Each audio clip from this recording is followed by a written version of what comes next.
Hello, do you like AAA video games? Well, you're in luck because just like those, this channel is also delayed for months and rushed out half-baked just to make a quick buck. Well, welcome back.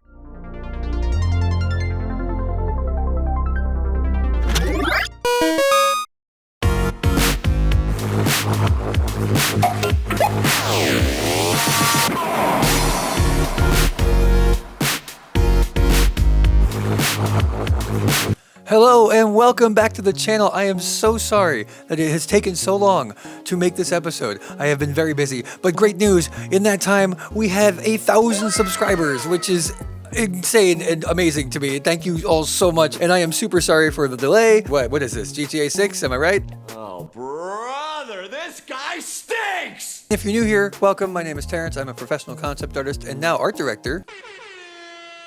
With over 10 years experience in the game industry, most of that time I spent working at Rec Room designing, well, pretty much everything from the very beginning, and then they laid everyone off, and then I had to become a content creator. So, can I make 50 games in 50 minutes? Ultimate Game Dev Challenge, Mr. Beast. This channel is home to all my weird and wonderful personal game projects. I am a professional concept artist, yes, but I am also a 3D artist and game designer, and if you watched the first episode, you already know I make all kinds of weird and wacky things. If you're into that, stick around. The way today's episode is going to work, really quickly, we're going to go over some updates, we're going to announce the game studio, we're going to finally talk about the game that you saw in the thumbnail, which you probably want to know about. So we'll do that. That's what we're going to do. And then stay tuned to the end, and we're going to make something cool for the game. We're going to concept art and 3D model a cool thing. That is what's known as a hook in YouTube world. Unless you just want to watch the show because you like it, just please watch. Please watch the whole thing. Right after the first video was PAX West here in Seattle, and we hosted 2 big game showcases at The Sim, my nonprofit game dev makerspace. One of them was for our own community, and the other was with the Latinx and gaming community. We had such a good time, we were definitely going to do it again next year. If you want more info about The Sim and our events and how to show your games there, check out seattlesim.com, link in the description, because that's where links go. Right, the other reason I was busy for the last few months was because I was looking for work. Obviously, I need money to live.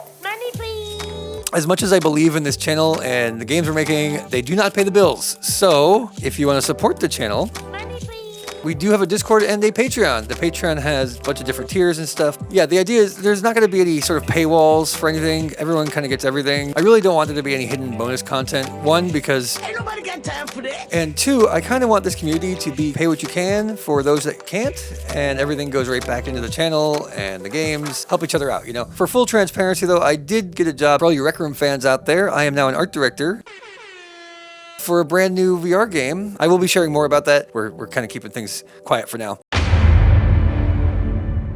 Now for the official announcement of the new game studio. All right, what's it called? Are you ready for it? You ready for it? PLAYFAIR Games.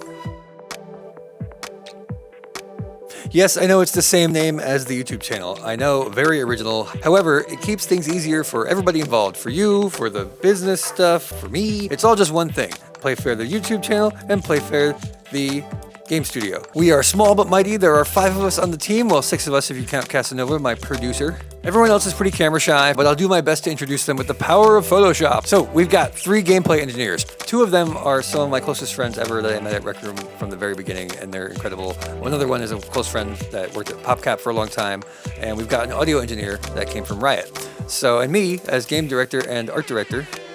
Between us, we've got about 50 plus years experience making social multiplayer games, so I feel pretty confident we can deliver on some solid friend slop to the masses. Yes, I am taking back the term friend slop. Are there some super low effort junk out there? Sure, but I dare you to make one and tell me it's easy.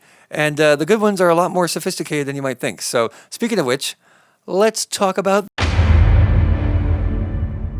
you know, the one from the thumbnail, the one that you probably wanted to know about when you clicked on the video, the one that you're here, the one that's... Stop it. So real quick shout out, I actually mentioned this kind of sneakily in the first episode, what the game's about. Like a 4-player Death Stranding, it's like, you know, cute but spooky and like a little... So exactly 1 person actually noticed and commented on it. So shout out to you. Good eye, good catch. That was pretty cool. You picking up what I was putting down. As the thumbnail and title suggested, we are making a Peak-like, a multiplayer traversal game. Originally, I was calling it Repo Stranding or Lethal Stranding before Peak came out, but Peak was actually much more accurate descriptor because of all the heavy traversal aspect of the game. The game is goofy as hell, multiplayer, Death Stranding, FRIENDSLOP delivery game where you and your buddies haul a big package and all your supplies and survival gear across the wastelands, avoiding enemies and hazards, crossing multiple biomes, trying not to die, and taking selfies along the way for extra points. Side note, I'm very aware that the guys look a lot like the Peak guys. I know no one's going to believe me, but I did start working on this game before that game came out. So, I don't know, call it convergent evolution. Great minds think alike. The game is great. We love Peak. We love the guys over there. I might actually want to change them a little bit to be kind of more like the K-pop Demon Hunter mouths, where they're like kind of, big and cartoony and silly and goofy. Might do that. I also might just leave it. It would be an honor to be mentioned among and compared to the greats of this genre, so I'm not too worried about it. Let me know in the comments which mouthfeel you guys prefer and see what happens. Here's how one of your runs starts. You are a clone made for delivery work. You wake up in your clone pod and you head out to the fulfillment center and you meet your buddies, your delivery buddies. And then you guys go and you can customize your character. You can learn the ropes if you want to, select your mission parameters. Then you grab your equipment and you pick up the main package. This is the thing that you have to deliver or else you lose. That's the thing. It's the payload, whatever you want to call it. And then you head up on a giant diagonal elevator to the surface. Look up! That's the surface. I am so obsessed with diagonal elevators, and the fact that I was doing research to make this one, and literally that day, there was a video about diagonal elevators in video games and media, and this guy's videos are awesome. There's 2 now, and it's amazing. I don't think mine will rank very highly on his scale because it's very short and it's a glorified cutscene, but they might have a surprise that might make it rank higher if he does another video. In any case, watch those videos if you like diagonal, industrial, anime, video game elevators. Very niche, I know, but super fun videos, so go check those out. Anyway, the elevator spits you out on the surface. That's the surface. And that's where the run actually begins. Your job is simple. Deliver the package across all 5 biomes. But along the way, you're dealing with terrain hazards, dwindling stats, chaos gadgets, dangerous monsters, rival delivery company robots trying to steal your stuff, and the occasional giant boss that shows up whenever it feels like. What? What's that? Oh, wait, you don't want me to promise things that are out of scope for the player? I'm sorry, my engineers they're being realistic. Maybe we should. I've been working really hard on the starting hub area and a bunch of biomes. I made a couple mock-ups for the first 2, and one of my programmers made the terrain generator system. It's freaking awesome, I swear. It's super easy. You just hit play and it generates a new one. And then I made a prop spawner to populate it, so to put all the stuff on the surface. That's the surface. And so yeah, anyways, let's talk about the different biomes we got so far. So right now we've got the basalt flats.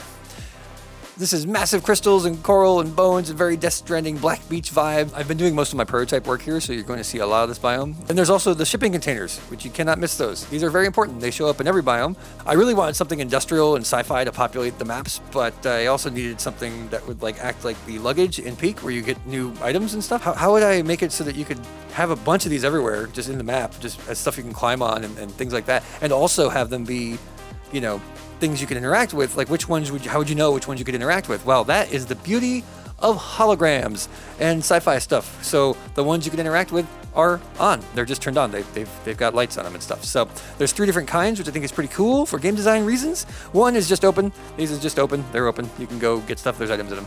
The second one is a low battery. So you have to actually use some of your battery stat to power it on. And once you do, you can get the item in there. And the last one, the most rare kind, is the one that needs a key. Now, they need a key from somewhere else in the game. You have to use that item on it. Those are most rare. Those are going to have cool cosmetics, probably maybe some rare music tracks and things like that. Next up, I did a little mock-up for this one. This one's not done yet, but this one's the mossy marsh. Wet, overgrown, round, cute, lots of hazards. But yeah, this one's just kind of cute, and I like the fuzzy vibes of it. So anyways, there are hazards though, so watch out. The rest are just in my head, but you'll get the idea. We'll just make a list here. The fungal fields, the crystal canyon, and biome number 5. Not revealing that yet. That's the final level, and I want it to be a secret. Unless, I don't know, we get some kind of arbitrary views. I don't know, let's say 10K. If we get 10,000 views, I'll reveal the last level. Also, if y'all have any fun ideas for biomes for future updates, let us know in the comments or on the Discord. Also, the Discord is actually the same for the game as it is for the channel, so that they can all be one place, but they'll just be a section for the game. You've also probably noticed these adorable guys. These are junk yaks, your besties of burden.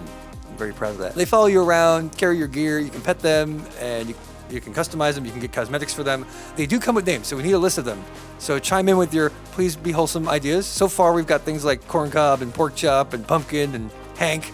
I don't know. So yeah, just add a bunch of those in the comments. That'd be fun. Another side note, as much as I want this game to sell 1 million copies and make a ton of people happy and have lots of fans, that's not my real metric for success. Deep down, what I really want, I'll know when the game is successful when Kojima comments about the game existing. I think that would be hilarious. He's gonna see it and have to comment, right? Because like the guy has spent 7 years making 2 Strand games. He kept saying that he wants that to be a genre, and nobody stepped up. Nobody. So here you go, man. We did it. Here's your Strand genre game. So yeah. Anyways, that'd be great. I can hear you screaming at the screen. What's the name of the game? The official title, as presented on this lovely mock-up, Shipping and Handling. Somehow the name was not taken on Steam, so there is a wish list for it. Please go check it out if you want. Just make sure you're being kind about the Steam page. I literally just grabbed it just so I wouldn't lose the name. We'll add more stuff to it as we make the game better, obviously. Speaking of making the game better, let's do that right now. Yes, I'm aware I have a new haircut and a new camera angle. Thank you for noticing. You look great too. I want to take you on a journey on exactly what it takes to make a brand new asset for the game, from design to concept art to 3D modeling and all the way to Unity. So yeah, let's get to it. To the iPad. There's supposed to be a transition.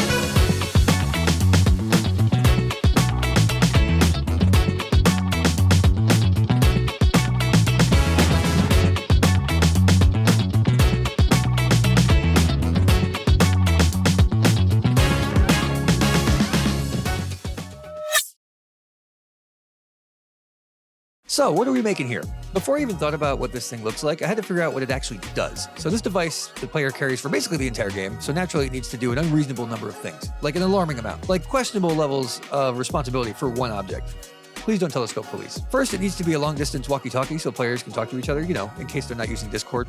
I have no idea why that would happen, but just in case.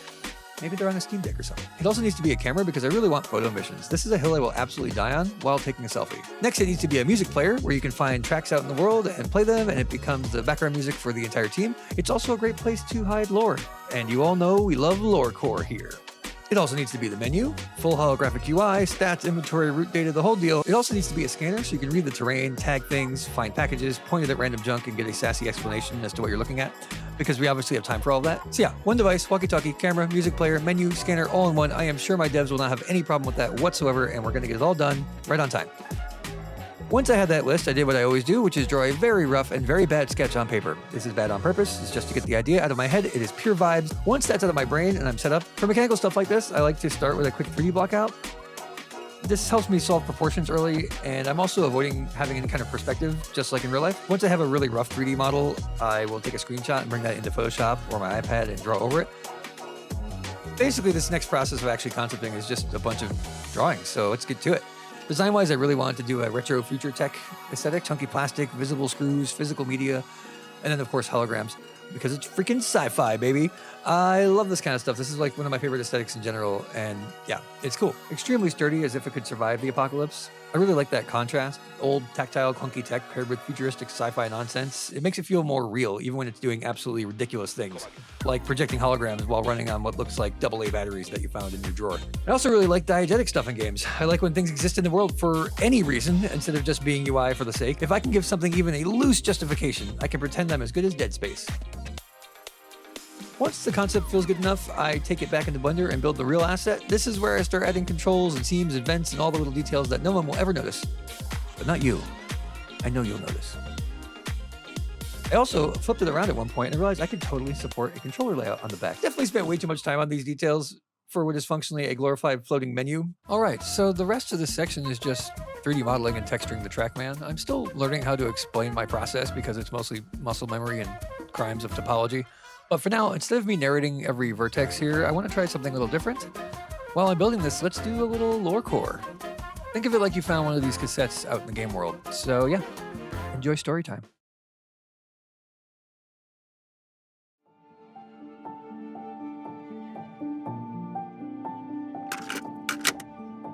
Most people don't remember the moment the world turned sideways, when gravity quit its day job and everything turned inside out.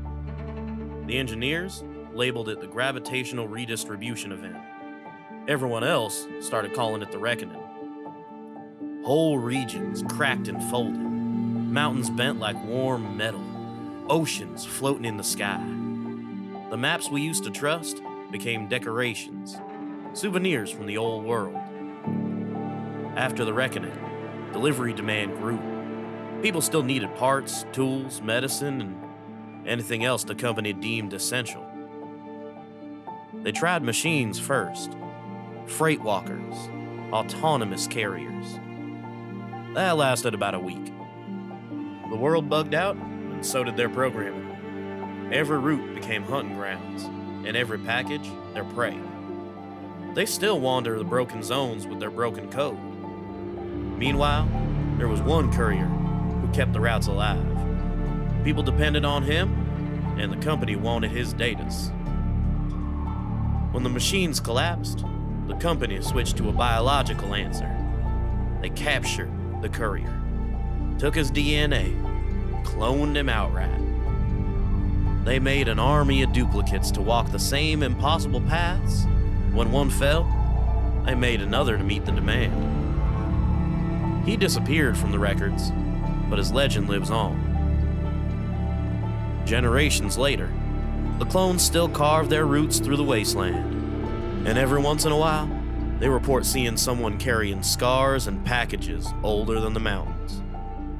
Some believe he's still out there, the original, living off of med packs and genetic leftovers, whatever nanotech he can find.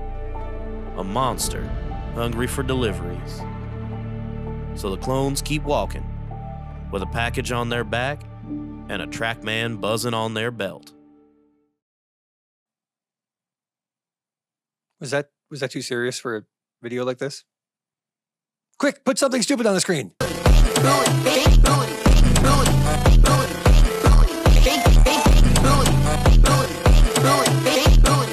Ah, much better. Dumb jokes.